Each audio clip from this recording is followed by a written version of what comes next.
Hey friends, if you wish to remove the background of an image using PowerPoint, then please watch this video. Now I'll tell you an interesting thing.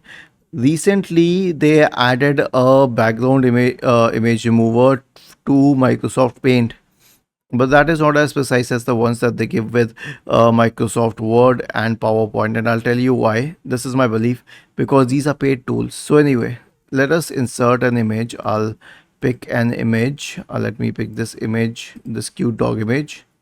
Okay, and I want to remove the background, though it will won't be easy.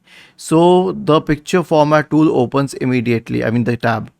If you don't find this tab, it is basically because you clicked outside it. So click inside this tab and then click on remove background. Okay, and as soon as you click on remove background, everything that is in pink is going to be removed.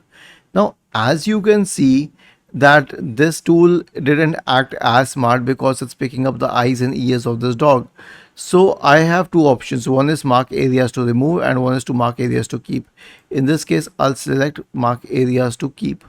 Okay, so I will start and drawing a line around this dog. Okay, and as soon as I remove the cursor, it just adds a part of it. Okay, I will put it here and then I will add the pause as well.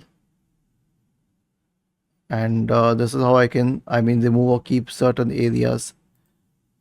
Keep areas. I want to keep this area. I want to keep this pause and I want to keep this paw and I want to keep his ears, and then I will leave it after drawing the line, and then I will also keep this area because I want it. Okay, and I have the dog here, and then I click on keep changes and the background has been removed. Now this is easier if the background is all in one color, and if the background is complex then it's a little difficult. Was this helpful? If yes, then please subscribe to the channel, and if not, then let us know in the comment section of this video on how we could help you further. Thank you for watching this video and have a nice day.